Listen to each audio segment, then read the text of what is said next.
Chair Cassidy, Ranking Member Sanders, and members of this committee, I am honored to join you today to introduce President Trump's nominee for Secretary of Education, my friend, Linda McMahon. It is clear that our current education system isn't working. We have the status quo, and that's actually failing our kids. As you mentioned, Mr. Chairman, the latest NAEP scores show that students' reading and math scores are down in almost every single state, to the point where only 30% of 8th graders are meeting reading proficiency levels. The status quo in education just hasn't failed students. It's failed parents, just like me.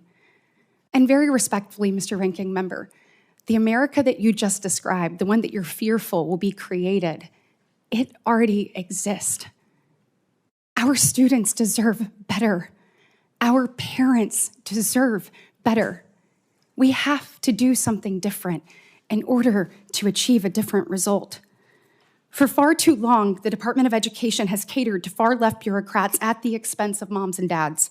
It has pushed for school closures, removed parental rights from the equation, promoted radical ideologies in the classroom, and supported allowing men and boys to play in women and girls' sports. Enough is enough. We need a change agent at the Department of Education, and that change agent is Linda McMahon. She is the perfect antidote to what is wrong with education in this country.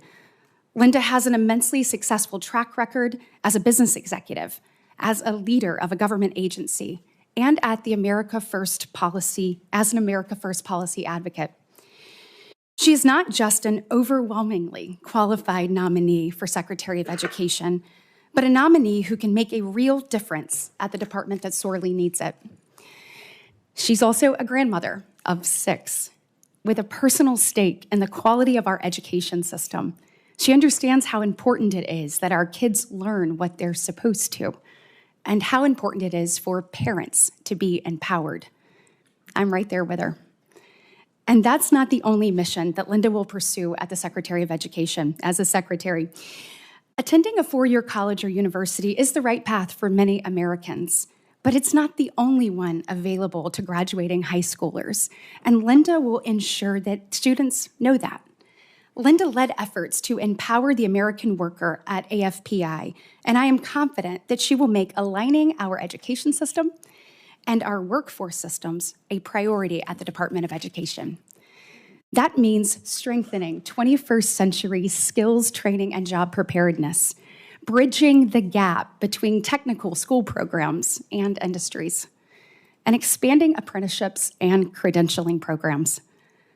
Linda McMahon is someone who knows how to reform our education system so it actually prepares our kids for the future, while also empowering parents to make decisions that affect their children's lives. She has the experience as an executive. She already demonstrated her immense ability to get the government out of the way as head of the Small Business Administration. And she knows both K-12 and higher education, as my distinguished colleague, Senator Scott, said, in serving on the Connecticut State Board of Education and the Sacred Heart University Board. She was on that since 2004. Her confirmation as Secretary of Education will be a monumental step towards preserving the American dream and making a bright future possible for the next generation of Americans. Let's put parents in the driver's seat. Let's return to the fundamentals of the classroom learning and teach kids the skills they need to actually achieve their goals. Let's put education in the hands of states, not unaccountable federal bureaucrats. And for our kids' sake, let's confirm my friend, Linda McMahon. Thank you, Mr. Chairman.